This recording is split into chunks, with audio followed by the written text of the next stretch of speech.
Good morning and welcome to our UUCP Zoom room. I'm glad we all figured out the password, and I seriously hope there aren't a whole bunch of people in cyberspace still trying to find their way in. Let's just go ahead and get started with our words of welcome, our unison chalice lighting, and our sung affirmation.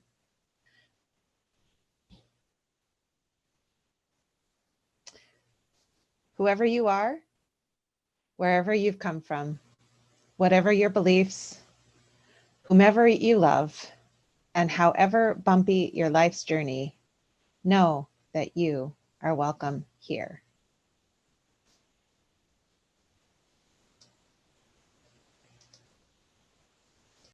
Pam Arbor Green. Will you please join with me as we say the words to light our chalice? In the light of truth and the warmth of love, we gather to seek and we seek to share.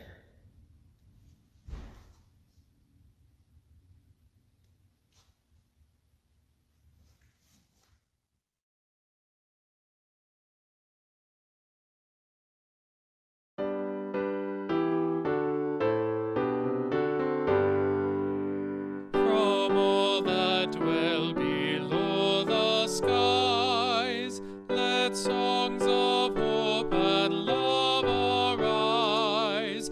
Let beauty, truth, and good be sung in every land by every tongue.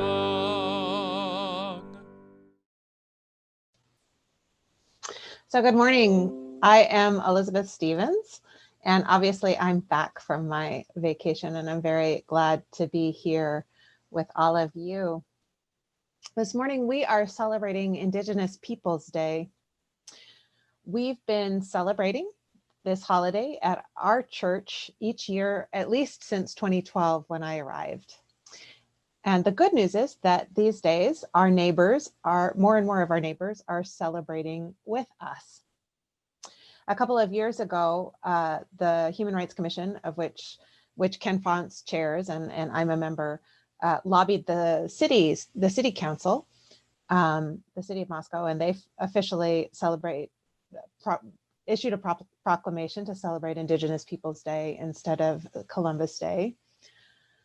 And this year, our good friend, the amazing Gary Dorr, convinced the county commissioners to make that change as well. And so they've issued a proclamation, and now the entire county, Latah County, celebrates Indigenous Peoples Day instead of Columbus Day. And what it means to celebrate Indigenous Peoples Day is to celebrate the resilience, the power, the culture, and the wisdom of Indigenous people whose ancestors resided on this continent, and in particular, those people for whom the place we live is part of their homeland. Now, back when we were able to meet in person, we included a territorial acknowledgement in each of our Sunday services.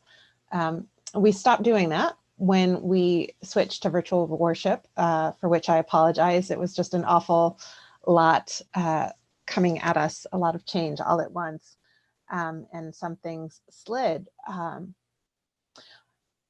With people joining from all over the place, we had to think about how to adapt this important moment in our service to the virtual format. So today we're adding the territorial acknowledgement back in.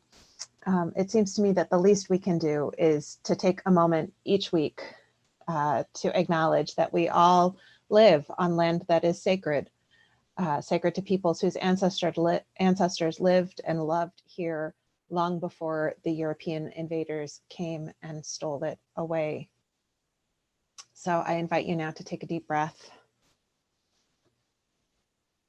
Feel the earth, the ground beneath your feet.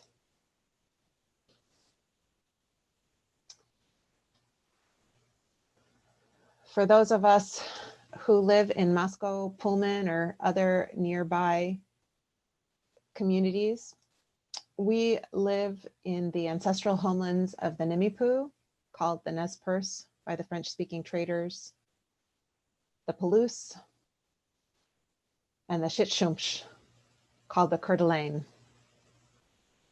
If you're joining us from another place, I encourage you to discover who inhabited or moved through the place where you now live in the times before colonization and genocide. So we pause and we remember that we all live on ground that is sacred, ground that was stolen, ground that cries out both for justice and for responsible stewardship. May our remembering help us find the courage to do our part to restore wholeness to the earth and all her peoples.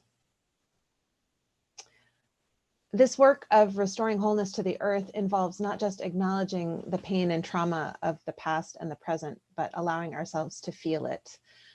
We need to keep our hearts open and tender, shoulders back, eyes open. We need to breathe deeply and reach out again and again, forming networks of relationship and care that will support a truly human and humane way of living and being. In this spirit, I invite you to join in our opening chant, Open My Heart. The words are simple. Open my heart to all that I seek. Let me be part of the love you give.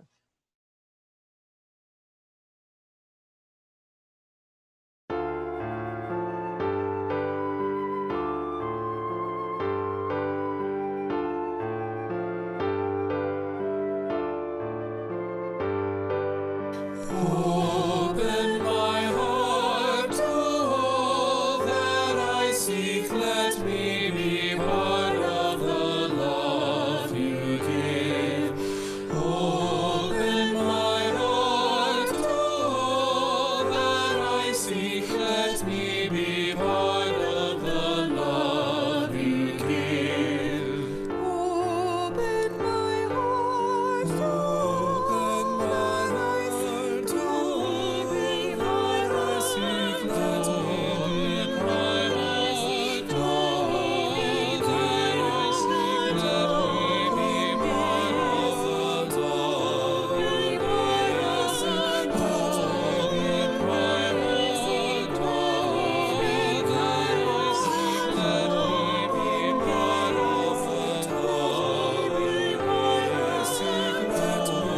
Let me be part of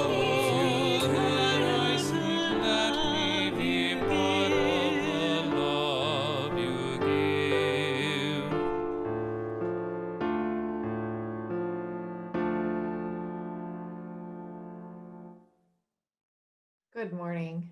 I'm Ginger Yoder, your Director of Family Ministries, and today I have a really special story to share with you. It's by David Robertson, and he's an Indigenous writer from Manitoba, and he has his heritage, he can trace his heritage to the Swampy Cree, and he wrote a book, and it's a children's book, and it's really important because it opens up some hard conversations. It opens up some ideas about residential schools and the history, the really complicated, hard history of the treatment of Native people in both Canada and the United States. And this history can be difficult for people of all ages.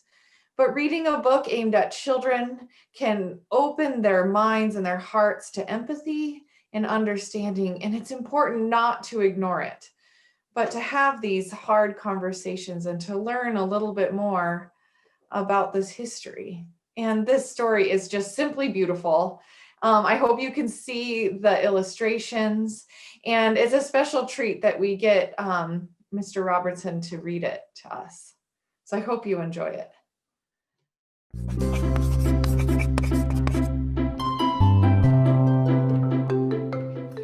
Hi, my name is David Robertson, and this is When We Were Alone. I wrote it, and Julie Flett illustrated it, and I'm going to read it to you.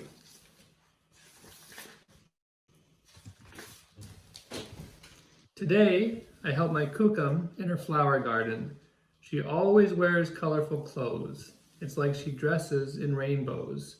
When she bent down to prune some of the flowers, I couldn't even see her because she blended in with them. She was like a chameleon.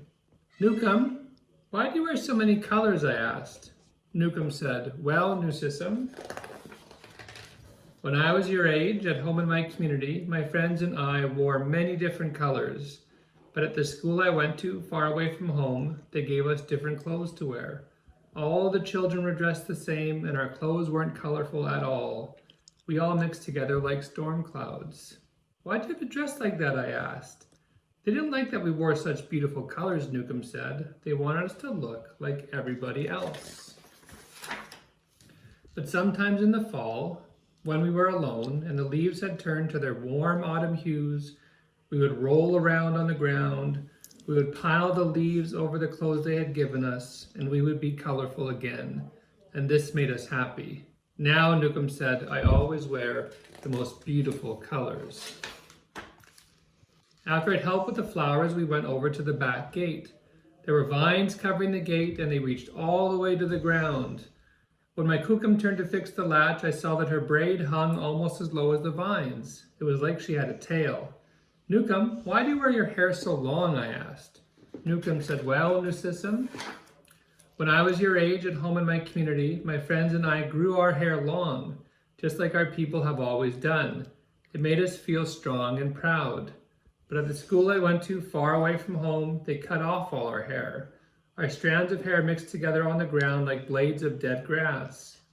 Why did you have to wear your hair like that? I asked. They didn't like that we were proud, Newcomb said. They wanted us to be like everybody else. But sometimes in the spring, when we were alone and the grass had grown so long and thick in the field, we would pick the blades from the ground. We would braid them into the short hair they had given us, and we would have long hair again. And this made us happy. Now, Newcomb said, I always wear my hair very long. After my Kukum had fixed the latch, I followed her to the birdhouse. There was a bird flying through the air like a jingle-dressed dancer. She fed the bird and whispered, Napinesis, Michiso, Tamasikatian, Tamaskaisian, and that means, here, little bird, eat so you will get big and strong. And her words sounded just like a poem. Newcomb, why do you speak in Cree? I asked. Newcomb said, well, Nusissum, when I was your age at home in my community, my friends and I always spoke our language. But at the school I went to far away from home, they wouldn't let us speak our words. All the children used their strange words, and we didn't understand them at all. Our voices blended together like a flock of crows. Why'd you have to talk in their language? I asked. They didn't like that we spoke our language, Newcomb said. They wanted us to talk like everybody else. But sometimes in the summer, when we were alone and our teachers weren't anywhere around the place we were, we would whisper to each other in Cree. We would say all the words we weren't allowed to say so that we wouldn't forget them, and this made us happy.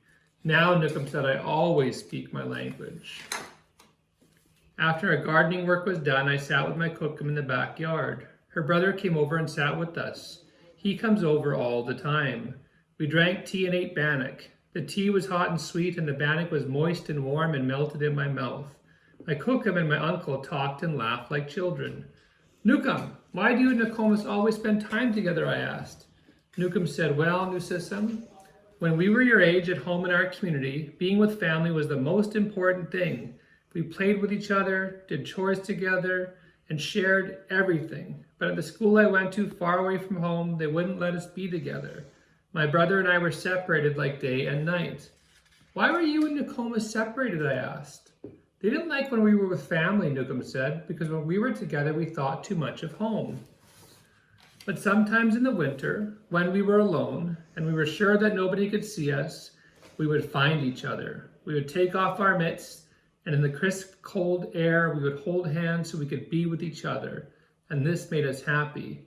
Now, Newcomb said as she reached over and held my uncle's hand in mine, I am always with my family. The end.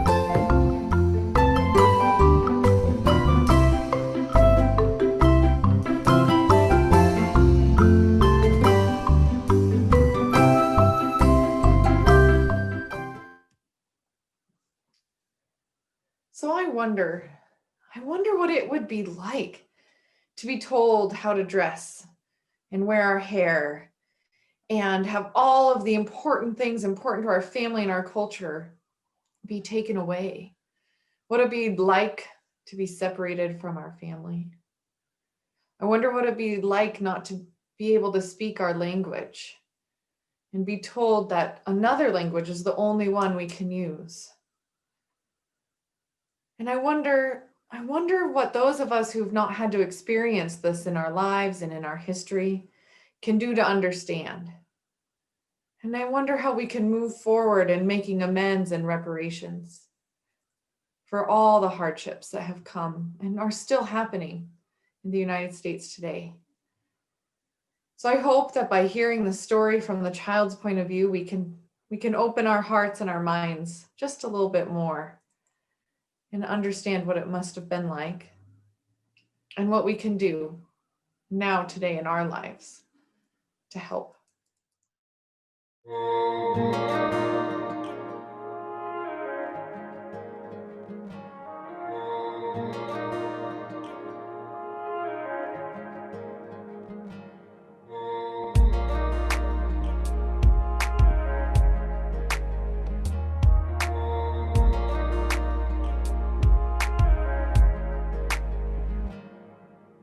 Love is in the air, you're always there for me, there for me. I understand that you gotta go, but it won't last forever. We could stay together on this road. Everything is spinning, there's a ringing in my ear. I have some scars, but scars can heal. Nature is my remedy, it calms me down. My friends and my family are always around. Many people in my family have passed on. Love and memories flooding my mind, now gone. But I know that you're watching over me from above and beyond. This love is so strong. When you passed, the feeling just lasted. It made me sad, feeling like I was trapped in plastic. But I got love that allows me to sing with my drum and the people that surround me.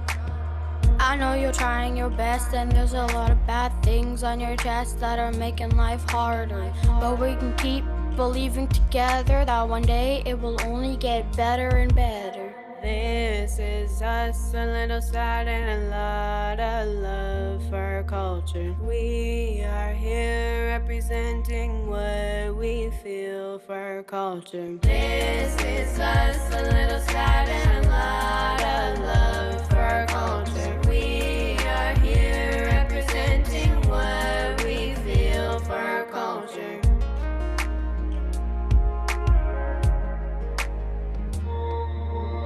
I've got a long way to go, but I know that I'm not alone. Still believe the culture, the nature brings us together. Protect me like a mama bear. Nature speaks, it's loud and clear.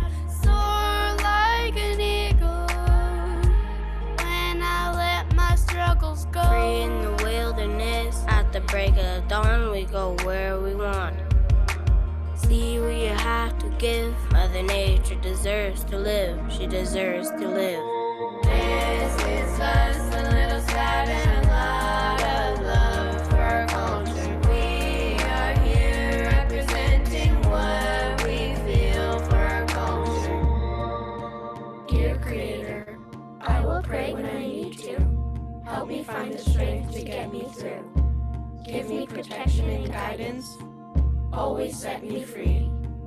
Help me treasure every day.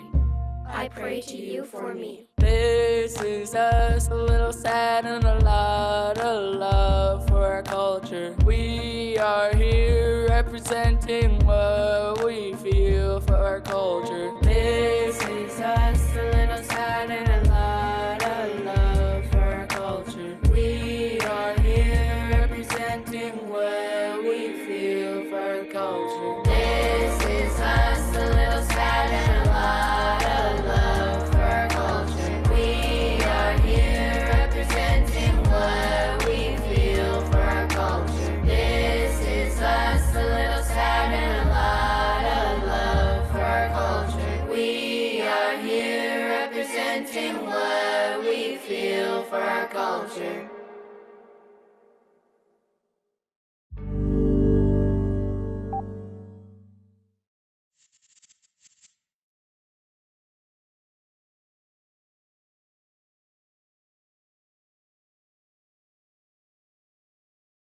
I'm Apache, but really that's the government's name because they can't say Zithlikai and De. They will tell me how awesome they think it is that I've decided to be a part of my culture.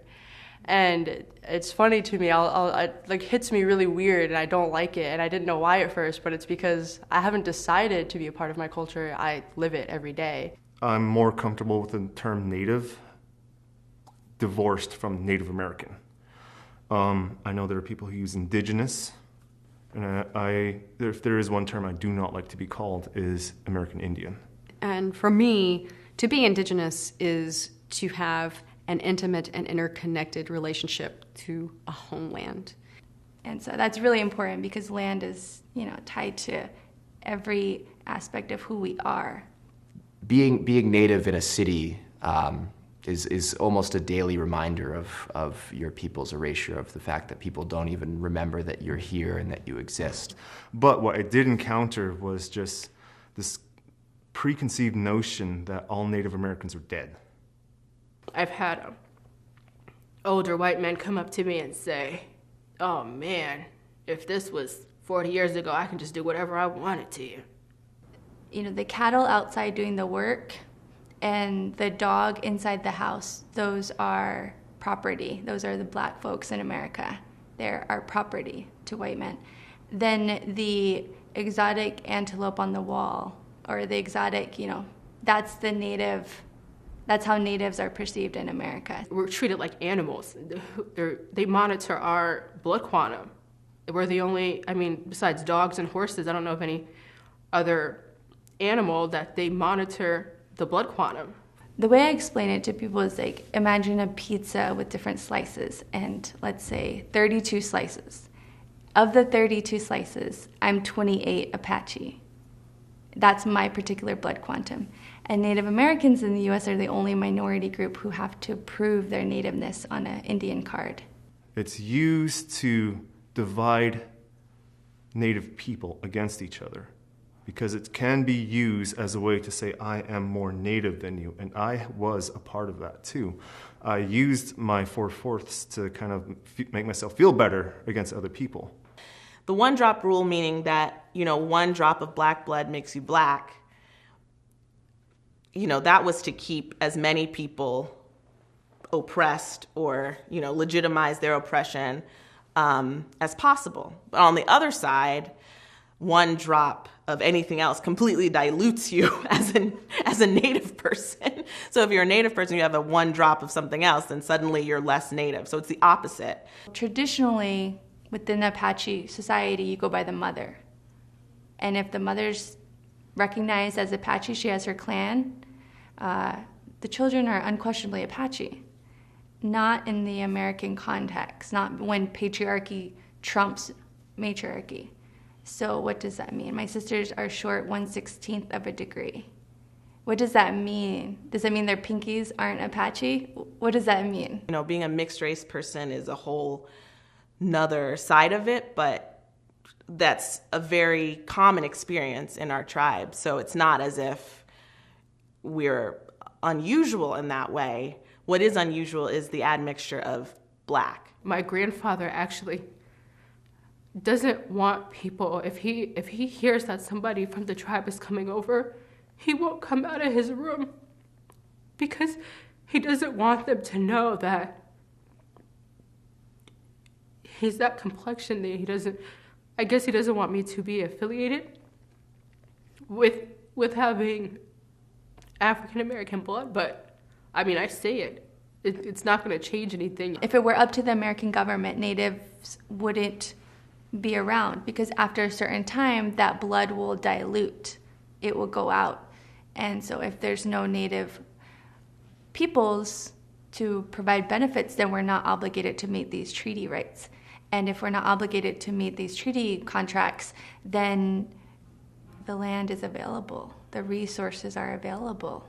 And I think that essential point about our claim to sovereignty, our claim to land, our claim to a culture, our claim to resources is one that gets lost if we don't insist upon the fact that we are nations. And we have taken huge steps to decolonizing, and that's that proof comes from people being able to have the opportunities to speak their language, to be on their ancestral land. But the thing with decolonization is that it's an ongoing process, just like grieving, just like any loss.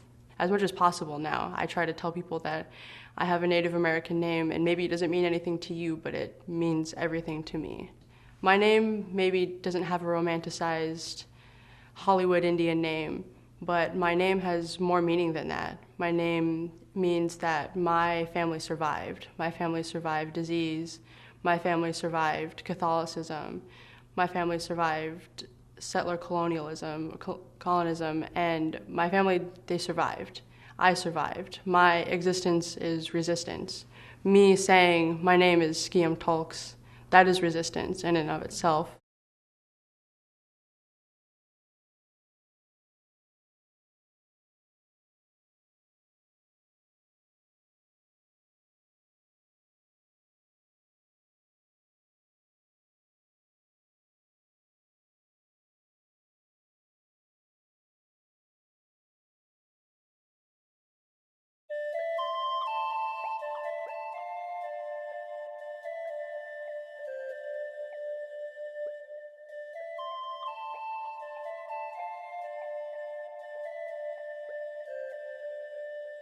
Yo, some days is a fight, other days are bright.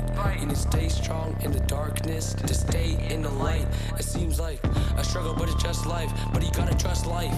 I think I just might, cause I have faith that things will be alright, alright. Some days on the res feels like another day of trouble. If you were one of us, you'd feel our pain and the struggle. But we continue to strive so we can rise to the top. I know more people will thrive, cause we will never stop. I'm a black wolf running to the woods that doesn't know where it's going. The blood is always flowing, the trails are always open. Always on the move, just trying to make room. The full moon rise soon, first of 13 moons. We rise above. We rise.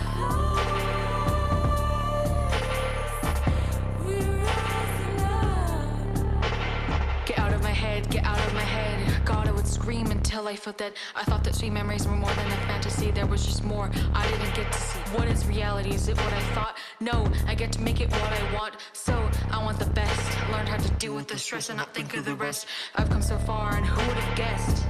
Who would have guessed? But lest I forget, I am blessed.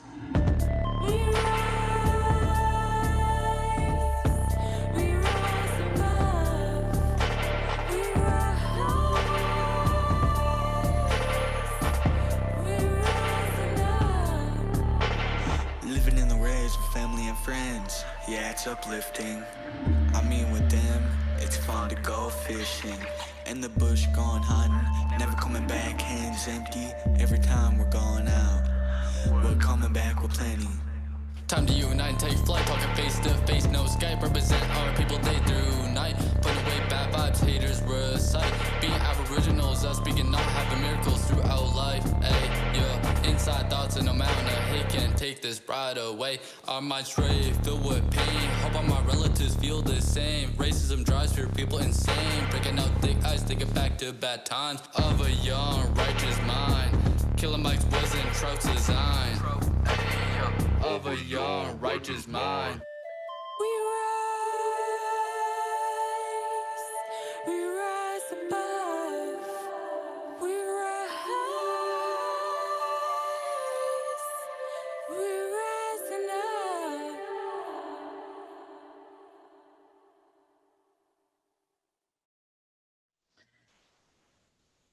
So I mentioned in the opening words that Gary Dorr met with our county commissioners and that they issued a proclamation that for Latah County, we celebrate Indigenous Peoples Day and not Columbus Day.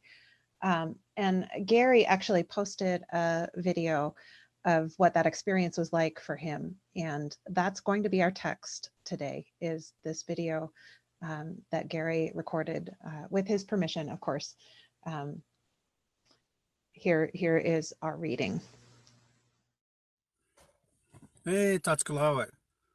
Just kind of decompressing here. I just got out of a meeting with the Latah County Commissioners in Moscow, Idaho. We met to discuss the proclamation to declare Indigenous Peoples Day rather than Columbus Day.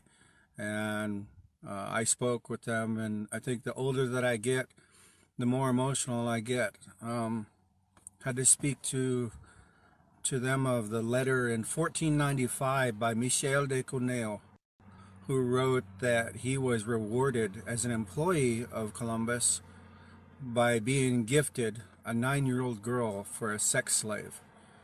Michel de Corneille also wrote that she did not want to be a sex slave, obviously, so he had to tie her down. And he said that by the time that he was done with her, it's like she had been to a school for prostitution. One of the first murdered, missing, and Indigenous women. And I call that 9-year-old girl a woman because her adolescence, her youth was stolen when she was taken as a sex slave. So when we speak to these atrocities that are happening, we're speaking to every single one of our women who've been murdered, who are missing, every one of our relatives that have been murdered or are missing. Certainly I'm right in that mix. The sister that I never met because I was adopted is one of those murdered. Rosinda Strong from the Yakima Indian Reservation.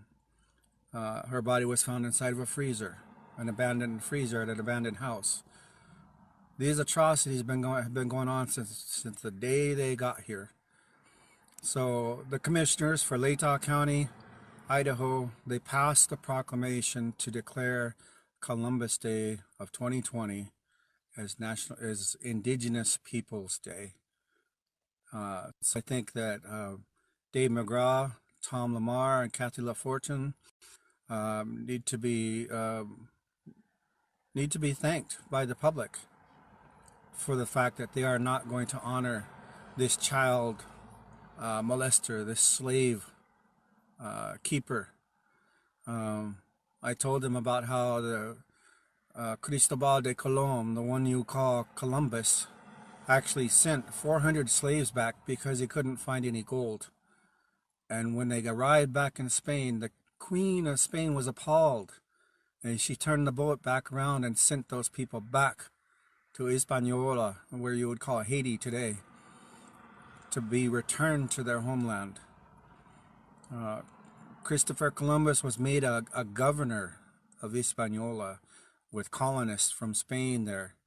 And he was sent, when he went back for his third trip, when he came back, he was arrested. They sent people over there to arrest him and bring him back to Spain because he was chopping people's hands off. He was executing them. Colonists, European colonists, for, I don't know what the charges were, but there was never any trial. This is the man that America honors with a federal holiday. Well, not in Latah County. Not anymore. So I'm thankful to the commissioners for hearing me. And it did get emotional for me, knowing, my ties, through blood to a murdered and a missing and Indigenous women. And it's still going on from day to day. And so, yeah, good news today out of Latah County, Idaho. Look for the proclamation to be made public, and we'll probably see you out there on the streets. And I told them that, this would go a long way towards educating them because none of them had known any of these stories about Cristobal de Colón, Columbus, the man you call Columbus now. They knew nothing of that. And so I told them that this would go a long way toward educating the public. When people ask why, now they have the truth. And we'll do our best to be out there in the street supporting and providing that education that the schools in America are not providing. You should know, Cristobal de Colón, Columbus, never set foot in North America. He went to Haiti, He went to what you call Panama today, which was Northern Colombia, and he went to Venezuela, but he never went to North America. And yet North America honors him with a day. So where do you put the statue honoring this child molester, this child stealer, this slave enslaver, this colonist, this genocidal maniac? Where do you put it? Where do you put him? How do you honor that? Well, Latah County won't anymore. Katsiaya.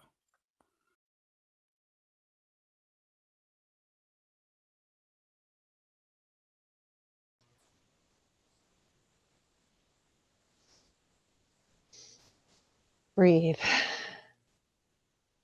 You know, I've watched Gary's video probably, I don't know, 3 or 4 times at this point, and I still, when he gets to that place where he talks about the 9-year-old girl, when he gets to that place where he talks about his sister's body, I feel it in my body. I get shivers. I feel nauseous.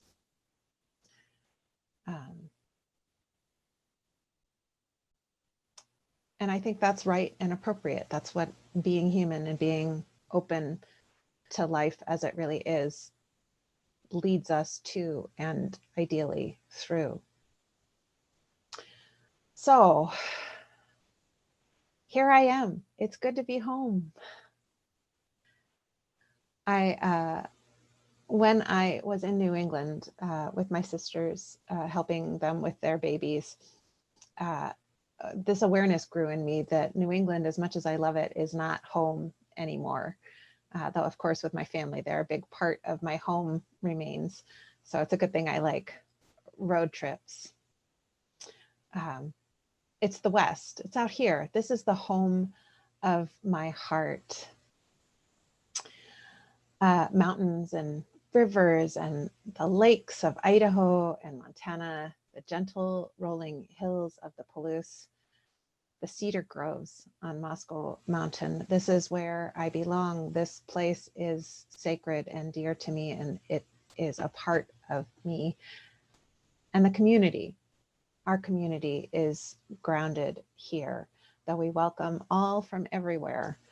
This is our home place, which means we have to tend to its history, its true history. So as I was driving home across the country, I found myself paying attention, more attention than usual, to the names of things. I drove through so many towns and cities and counties named for military people who caused great harm to the original inhabitants of these lands that I recognize in my bones as sacred. For example, I drove through Custer County, Montana. And as I was driving through Custer County, I couldn't help thinking what it must be like for Indigenous people to have to, when it says county of residence, to have to write that name. Now, I also stopped at Little Bighorn, so I learned that one of Custer's strategies was to kidnap women, children, and elders and use them as hostages. So he would surround his forces with non-combatants. And here and there in Custer County, Montana, they glorify that man. But it's not just Montana. There's a Custer County in Nebraska.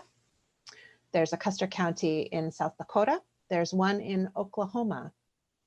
And there's one here in Idaho. Now, this is just one example of so many that I could give you.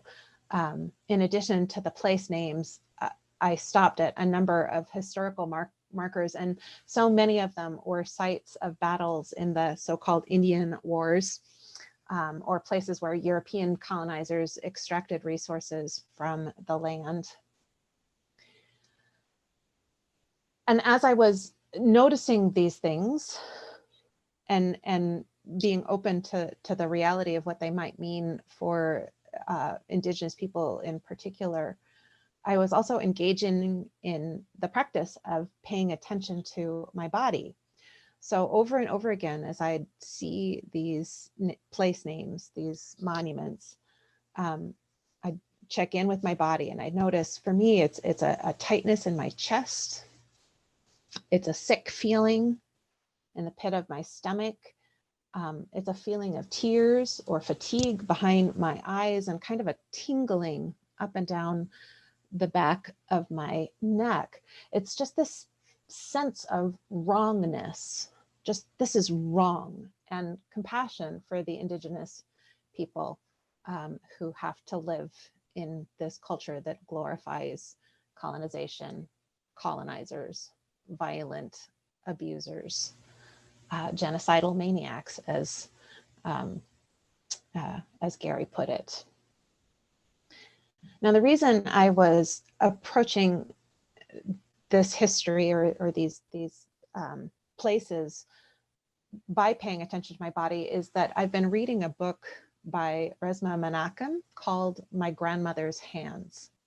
My Grandmother's Hands. Recommend it very highly. And Menakem focuses on the relationship between systemic racism and historic intergenerational trauma. So this is trauma that's been handed down culturally, as well as, it turns out, genetically. There's a science called epigenetics that shows that generational trauma gets handed down, especially in oppressed communities. So for descendants of the European colonizers, and I will use we here because I'm speaking as one, we carry in our bodies a legacy of brutality. And there's a brutality of violence actually that began in Europe, that people acted out on one another. And we then brought that here to this continent and acted it out on Indigenous people through conquest and colonization, through genocide. And it is considered genocide to remove children from their homes and put them into Indian schools, as well as actual genocide through disease and war. And then we acted it out on Black people, Black-bodied people through slavery. As Menakem puts it, throughout the United States history as a nation, white bodies have colonized, oppressed, brutalized, and murdered Black and Native ones. But well before the United States began, powerful white bodies colonized, oppressed, brutalized, and murdered other less powerful white ones. The carnage perpetrated on Blacks and Native Americans in the New World began on the same soil as an adaptation of long-standing white-on-white practices. This brutalization, Menakem asserts, created trauma that has yet to be healed among white bodies today. And what he's talking about there are the practices of chopping off hands, chopping off noses, chopping off ears, putting people in stocks, beating them, public executions. All of these things were part of the culture in Europe before colonization, before European settlers arrived here in North America. Now, people aren't naturally violent. I believe people are not naturally violent, that this is something that was taught in a culture. And it's a culture that those of us who live in European descended bodies inherited. And our ancestors who participated were acting out a legacy of violence that they inherited. And in order to do that, in order to go against our human nature, which is naturally to see other human beings as human beings worthy of compassion and care, you have to dehumanize the other. And that's where the creation of this idea of so-called race came about. Not all that long ago. It was in the late 17th century. We see in the 1680s is the first time we see people referred to as white people. This is Menakem again. Trauma was not invented in the 17th century. It is as old as our species, but our concepts of whiteness, blackness, and race were invented in the 17th century. While they seem self-evident to Americans today, these concepts would have appeared foreign and bizarre, outright addled to an American colonist in the early 1600s. Back then, no one used the term white people, other than perhaps as a descriptor, as in white paint, white gloves, or white hat. Instead, there were English, Dutch, French, Spanish, and Portuguese colonists, and then members of Indian tribes such as the Pequot, the Narragansett, the Wampanoag, and the Mohawk. So what we're talking about here is trauma. Oh, and I see that comment. Of course, there's violence in other cultures, but the European culture was particularly brutal.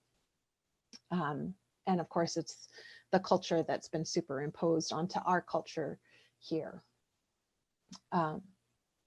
So let's take just a minute and review what we know about trauma, right?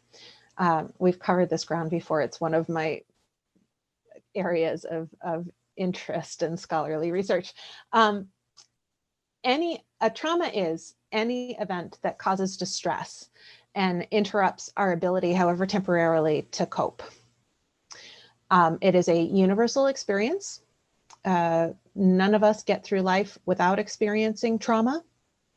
And that said, there's a difference between big T trauma and little t trauma. And it's sort of like the difference between a splinter and a stab wound. So, you know, a little t trauma is your cat dying or having a bumper. And a big T trauma are things like abuse, violence, having your house burned down, that sort of thing. Now, I want to say just a word here about microaggressions. You know, microaggressions are mostly little t traumas. And a microaggression is any act that is experienced as racism or a small racist act that causes harm to a person with marginalized identity. And people with marginalized identities receive tons of them. And these are small T traumas, you know, they're not big T traumas, but imagine having 1 million splinters. If the big T traumas are knife wounds and the little t traumas are splinters, imagine just your whole body covered in splinters. And I think it's easy to understand why rates of depression, why stress-related illness are higher in communities with historically marginalized identities. All of this makes sense in the context of these are bodies that have been just for generations traumatized in large and small ways. And then you layer on top of that the fact that we are in the middle of the coronavirus, which is a shared long-term trauma. I've been reading lately about crisis fatigue. I'll probably say more about that on another Sunday. So this is the landscape. Now, trauma lives in our amygdala, in what's known as our reptilian brain, and it constricts us to 3 basic options: fight, flight, or freeze. So if we take just as an example, if we think about watching the videos of the water protectors at Standing Rock being hosed down and fired on with rubber bullets, I'm assuming that most of us have seen those videos. So, you know, people might have a fight response on one side or the other, wanting to just go fight. They might have a flight response, which might look like distancing or distracting, including some addictions, or it might be a freeze response where we just feel overwhelmed and kind of go blank and feel incapacitated. And most of us are familiar with all 3 of those responses, but have one that's sort of our go-to response. So if you take a minute, think back to where you went when you saw those videos, or if you didn't see those videos, choose another, maybe the sounds of the babies in the cages on the border, or something else that happened that you experienced as a trauma. What did it do to you? Did it make you mad? Did it make you want to distance yourself and get away from it? Or did it make you feel overwhelmed and incapacitated? And I want you to notice this with a certain gentleness, because it's a physiological reaction. This is not something we choose.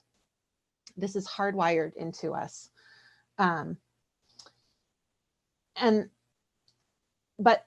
what Menachem says is that the way to move through it, the way to heal, is to feel it in our bodies. We have to process it in our bodies by breathing, drinking water, moving, noticing, witnessing the response in our bodies to the traumas that we've inherited and the traumas that we experience.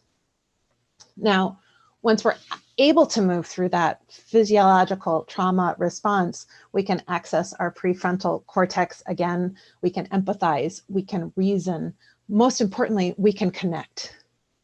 We can connect. We can feel compassion, empathy. We can imagine ourselves in the shoes of the people who are directly experiencing the trauma. Because of course, trauma isn't just around the bad things that had happened to us personally. We're very traumatized by the things we witness, especially video.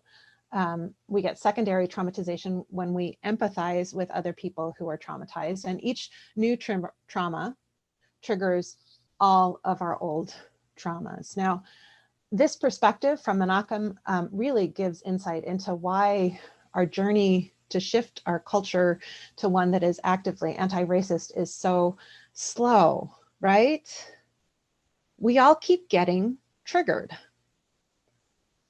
We see signs of the fight response in things like stand your ground laws, George Zimmerman, even the people who are arguing on social media that, the move to remove racist monuments and rename places like Custer County are liberal foolishness or the cult of political correctness. That's the fight response.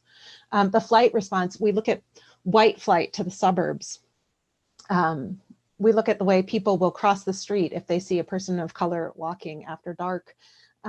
And we also see a lot of denial of racism, including those addictive behaviors. We see our culture refusing to see the truth of our history and the truth of what's there. And then, of course, we see plenty of that freeze response, that feeling of overwhelm. I don't know what to do. I don't know what to do. I know that's my default response. That's a place I go. And so it's very familiar. There's this place of logically, practically, I just don't know what to do with this pain that I'm feeling in my body. So Menachem works with activists to raise awareness of trauma and how to manage it and move it through our bodies. He also works with police officers. He's worked with many, many police forces across the country because he sees police violence as the result of traumatized bodies that flip into fight mode. And he points to the "I feared for my life" defense in a lot of cases of police violence as a signal that that's what's happening. People are not in their right minds when they commit these acts of violence against Black bodies. But he also, that doesn't mean we lower the bar, right? We can understand that and still say, if you're going to be a police officer, you have a responsibility to learn how to self-regulate. We all have a responsibility to learn how to self-regulate. This trauma work is really essential if we're going to shift our culture from one that colludes and perpetuates violence, perpetrates and perpetuates violence based on these false categories of race, to a culture that's based on connection, compassion, respect, and awareness of our shared humanity and interdependence. So we have to be able to do this work. So going back to Gary, and his experience with the Latah County Commissioners, as I listened to him tell his story, as I said earlier, my body experienced a trauma response. And part of why my response was strong is because I'm a survivor of sexual assault, and new trauma always triggers old trauma. It's like a turtles all the way down, right? So hearing those kinds of stories makes my body particularly react in a particularly strong way.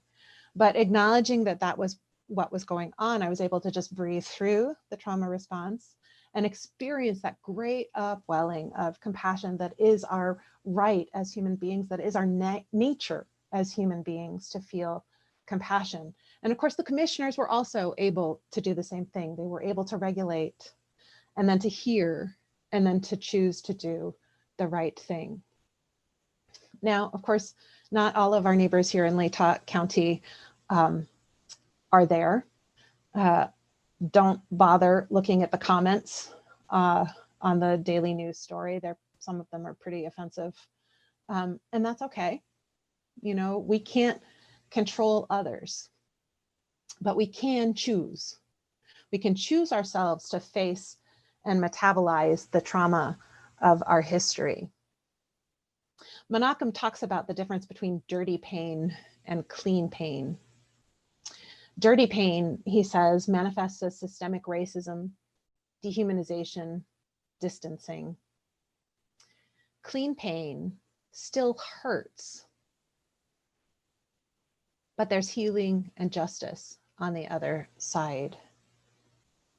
He writes, for America to outgrow the bondage of white body supremacy, white Americans need to imagine themselves in Black, red, and brown bodies and experience what those bodies had to and have to endure.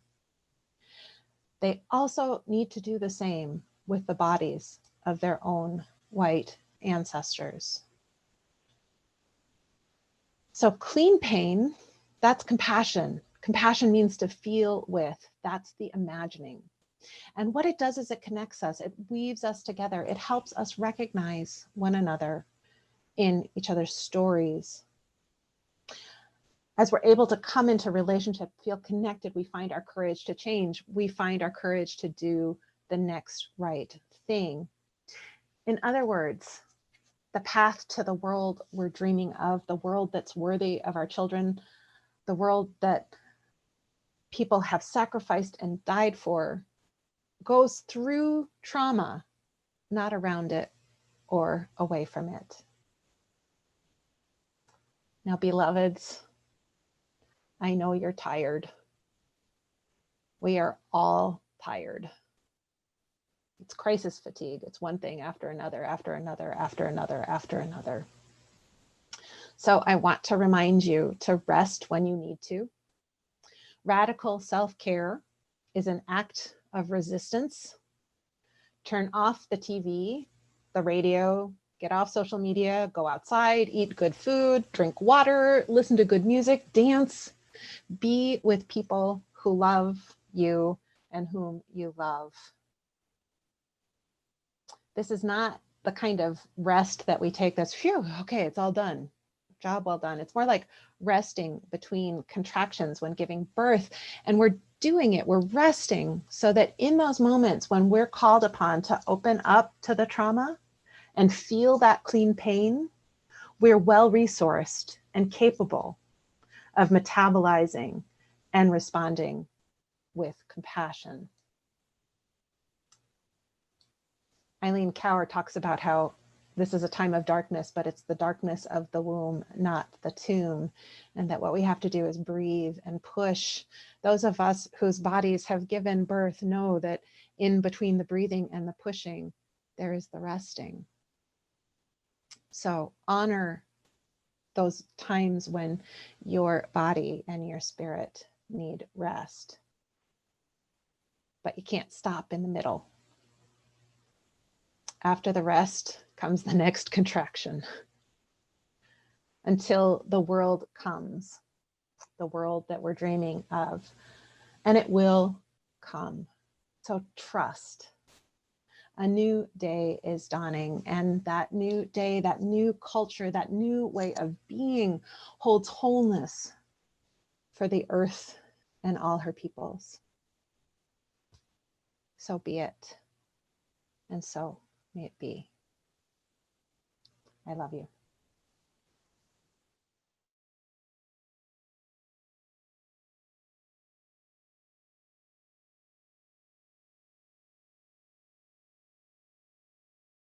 For each child that's born, a morning star rises and sings to the universe who we are. For each child that's born, a morning star rises and sings to the universe who we are. Oh, for each child that's born, a morning star rises and sings to the universe who we are. Oh, for each child that's born, a morning star rises and sings to the universe who we are.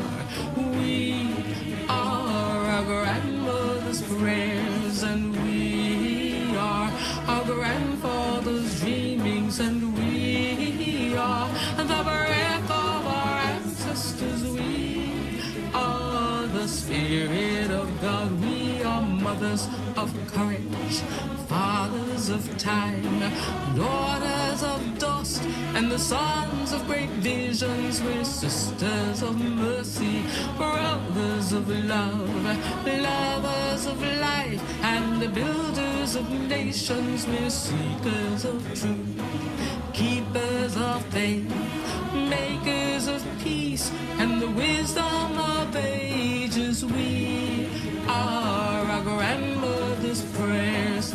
We are our grandfather's dreamings, and we are the breath of our ancestors. We are the spirit of God. We are mothers of courage, fathers of time, daughters of dust, and the sons of great visions. We're sisters of mercy, brothers of love, lovers of life, and the builders of nations. We're seekers of truth and keepers of faith.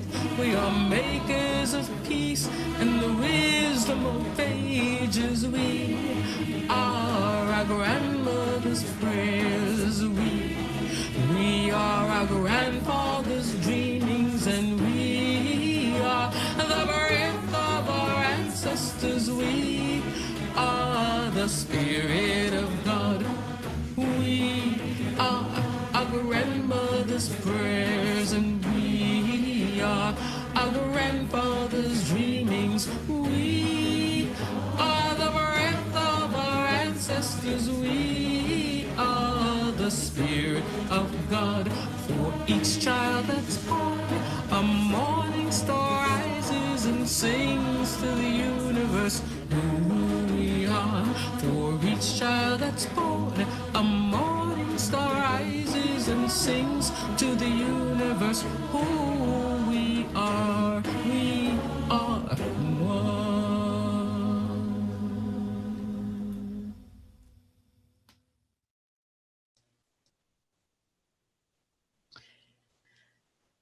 In closing, I want to share one last reading from my grandmother's hands.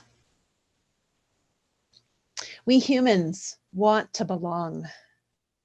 We experience belonging or lack of it in our bodies. We experience it deeply. When we belong, we feel that our life has some value and meaning. But we can never belong to a strategy. We can never belong to a movement either, though we can be part of it. We can only belong to a culture. Social activism is necessary for changing the world in positive ways, but if our collective body is to fully heal from the trauma of white body supremacy, we must create cultural shifts as well. White body supremacy is already a part of American culture in the norms we follow, the assumptions we make, the language we speak, the water we drink, and the air we breathe. This is the case no matter the color of our skin. This means we must create new expressions of culture that call out, reject, and undermine white body supremacy. This won't be quick or easy, but there is no other way.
Please join me in the words to embody our chalice flame. We extinguish this chalice that it might glow gently in our hearts. May it light our paths as we leave this place. May it guide our way until we are together again.